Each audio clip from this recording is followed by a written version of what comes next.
Hello everyone, welcome back GKGS online practice hub. चलिए start करते हैं आज के वीडियो। कल मैंने अभ्यास प्रश्न पूछा था, निम्नलिखित में से कौन सा व्यक्तित्व मीरात उल अखबार से संबंधित है। इसके ऑप्शंस थे ए दादा भाई नौरोजी, बी गिरीश चंद्र घोष, सी द्वारकानाथ टैगोर या डी राजा राम मोहन राय। राइट आंसर की बात करें तो ऑप्शन डी राजा राम मोहन राय।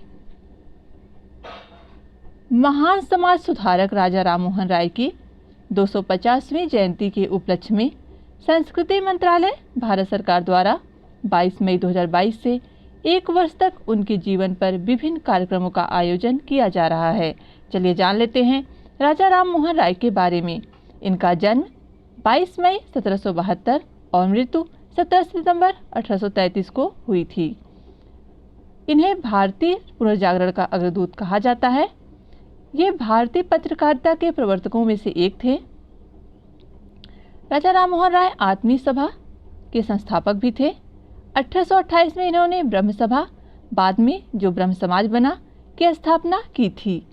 ब्रिटिश सरकार गवर्नर उस समय थे जनरल विलियम बेंटिंक के साथ मिलकर सती प्रथा पर रोक लगाने का प्रयास इन्होंने किया था। अकबर द्वितीय ने इन्हें राजा की उपाधि प्रदान की जब ये इनको ब्रिटेन भेजा गया था।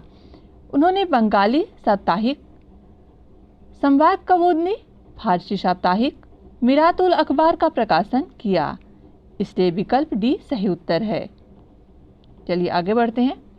अगला क्वेश्चन, निम्नलिखित में से किस देश के साथ बेल्जियम अपनी स्थलीय सीमा साझा करता है। पहला जर्मनी, दूसरा नीदरलैंड, तीसरा ऑस्ट्रिया, चौथा स्विट्जरलैंड। नीचे दिए गए कोड का प्रयोग कर सही उत्तर चुनिए। ए केवल एक, बी केवल एक और दो, सी केवल एक और तीन, डी केवल दो और तीन। राइट आंसर ऑप्शन बी, एक और दो, यानी जर्मनी व नीदरलैंड। बेल्जियम मंकी पॉक्स के मरीजों के लिए 21 दिन का क्वारंटाइन अनिवार्य करने वाला पहला देश बन गया। जान लेते हैं बेल्जियम के बारे में। यह उत्तरी पश्चिमी यूरोप का एक देश है। इसकी राजधानी ब्रुसेल्स है। यह उत्तर में नीदरलैंड, पूर्व में जर्मनी, दक्षिण पूर्व में लग्जमबर्ग और दक्षिण में फ्रांस के साथ सीमा साझा करता है। इसलिए विकल्प बी सही उत्तर है। इसके लगभग 40 मील की तटरेखा उत्तरी सागर के साथ लगती है। और बता दें कि बेल्जियम की राजधानी ब्रुसेल्स में नाटो और यूरोपीय संघ का मुख्यालय है। चलिए नेक्स्ट क्वेश्चन, माओलिंग राष्ट्रीय उद्यान निम्नलिखित में से किस राज्य में स्थित है। Options A Assam, B Arunachal Pradesh, C Mizoram, D Nagaland. सही विकल्प हो जाएगा ऑप्शन बी अरुणाचल प्रदेश। बीते दिनों केंद्रीय गृह मंत्री अमित शाह ने अरुणाचल प्रदेश में विभिन्न बुनियादी ढांचा परियोजनाओं का उद्घाटन और शिलान्यास किया है। अरुणाचल प्रदेश के प्रमुख राष्ट्रीय उद्यानों में शामिल है माओलिंग राष्ट्रीय उद्यान, इसलिए विकल्प भी सही है। नामदफा राष्ट्रीय उद्यान, यहाँ के प्रमुख वन्यजीव अभ्यारण्य हैं कमलांग वन्यजीव अभ्यारण्य, पखुई या पक्के वन्यजीव अभ्यारण्य, जो टाइगर रिजर्व के रूप में भी है। आपको बता दें कि ग्रेट हॉर्नबिल अरुणाचल प्रदेश का राजकीय पक्षी है, जबकि हॉर्नबिल फेस्टिवल हर साल 1 से 10 दिसंबर तक नागालैंड में मनाया जाता है। चलिए चलते हैं नेक्स्ट क्वेश्चन पर। अगला क्वेश्चन है, संगीत कला निधि अवार्ड किस संगीत के लिए दिया जाने वाला सर्वोच्च अवार्ड है। ऑप्शंस ए कर्नाटक संगीत, बी तमिल संगीत, सी ओडिसी संगीत या डी उपयुक्त में से कोई नहीं। सही विकल्प हो जाएगा ऑप्शन ए कर्नाटक संगीत।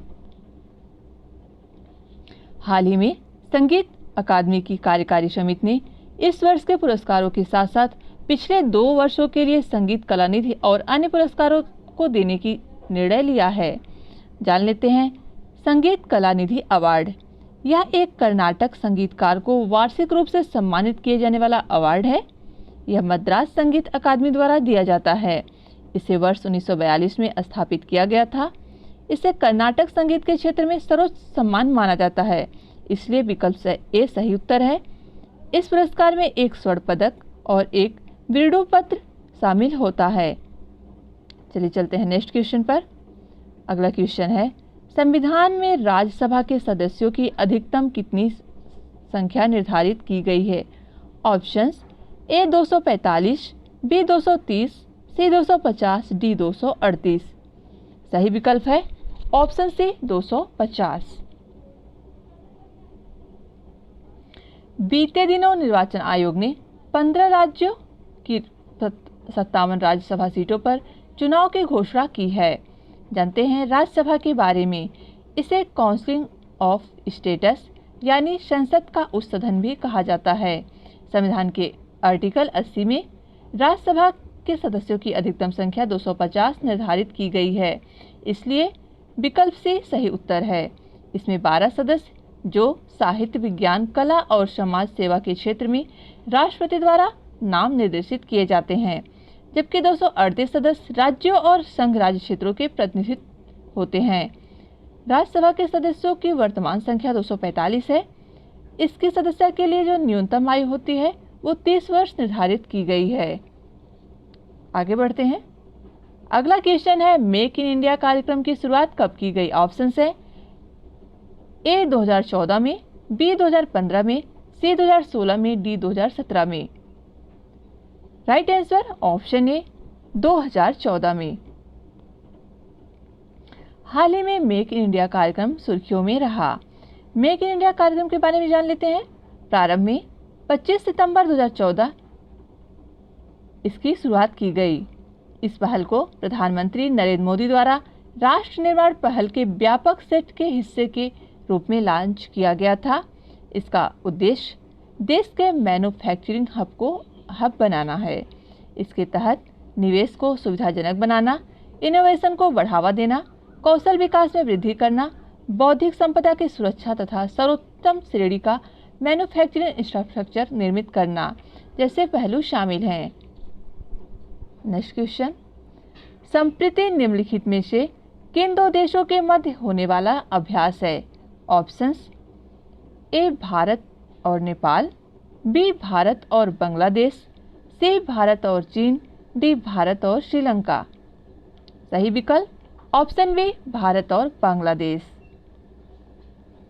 बीते दिनों भारत और बांग्लादेश की नौसेनाओं के बीच कोऑर्डिनेटेड पेट्रोल यानी कारपेट का चौथा संस्करण बंगाल की खाड़ी में आयोजित किया गया।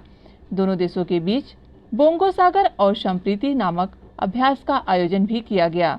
जान लेते हैं संप्रीति नौसैनिक अभ्यास के बारे में। यह भारत और बांग्लादेश के बीच संयुक्त सैन्य अभ्यास है।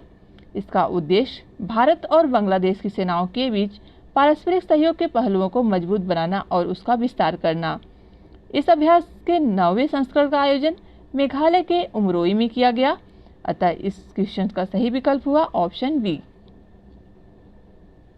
अगला क्वेश्चन, संयुक्त राष्ट्र यानी यूनाइटेड नेशन का मुख्यालय कहाँ स्थित है? Options A New York, B Geneva, C Washington DC, D Vienna. सही विकल्प ऑप्शन ए न्यूयॉर्क। संयुक्त राष्ट्र ने कहा है कि रूस यूक्रेन संघर्ष के कारण दुनिया भर में लगभग 10 करोड़ से अधिक लोगों को जबरन विस्थापित होना पड़ा है। चलिए जानते हैं यूएन यानी संयुक्त राष्ट्र के बारे में। यह एक अंतर सरकारी संगठन है। इसका उद्देश्य अंतर्राष्ट्रीय शांति, सहयोग एवं सुरक्षा को बनाए रखना, राष्ट्रों के बीच मैत्रीपूर्ण संबंध विकसित करना और विभिन्न राष्ट्रों के कार्यों में सामंजस्य स्थापित करना। संयुक्त राष्ट्र की स्थापना 24 अक्टूबर 1945 को हुई। इसका मुख्यालय न्यूयॉर्क, अमेरिका में है। वर्तमान में इसमें सदस्य देश हैं 193 और इस प्रकार इसका सही विकल्प हुआ ऑप्शन ए। अगला क्वेश्चन, राष्ट्रीय भर्ती एजेंसी एनआरए के संबंध में असत्य कथन का चयन कीजिए। ऑप्शंस ए है यह भारत सरकार द्वारा स्थापित एक केंद्रीय भर्ती एजेंसी है, बी यह स्वतंत्र, पेशेवर और विशेषज्ञ संगठन के तौर पर कार्य करती है, सी इसका कार्य राजपत्रित पदों पर भर्ती के लिए कंप्यूटर आधारित ऑनलाइन सामान्य पात्रता परीक्षा सीईटी आयोजित करना है, डी उपयुक्त में से कोई नहीं। सही विकल्प है ऑप्शन सी। इसका कार्य राजपत्रित पदों पर भर्ती के लिए कंप्यूटर आधारित ऑनलाइन सामान्य पात्रता परीक्षा आयोजित करना नहीं है। यह असत्य कथन है।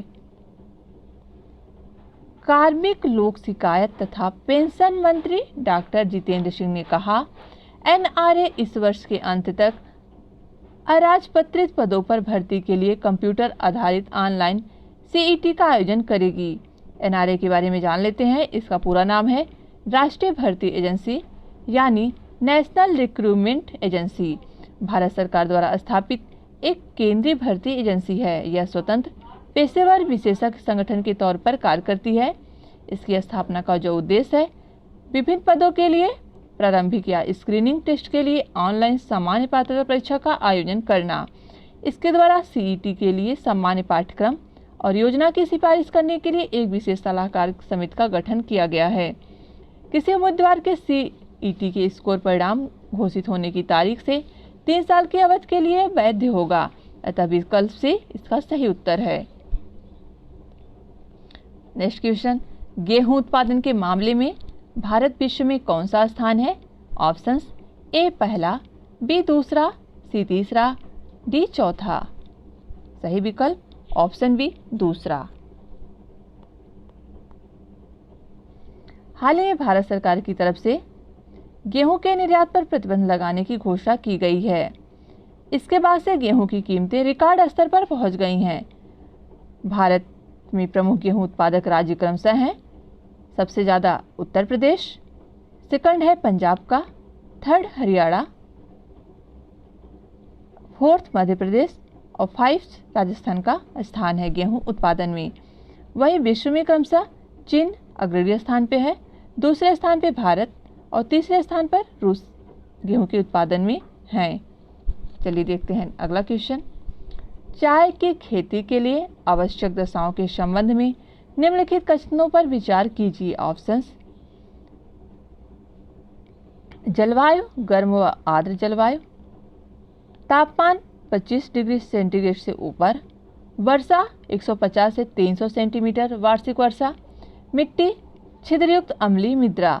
नीचे दिए गए कोड का प्रयोग कर सही विकल्प चुनिए। ए केवल 1, बी केवल 2 और 3, सी केवल 1, 2, 3, डी केवल 1, 3, 4। सही विकल्प ऑप्शन डी।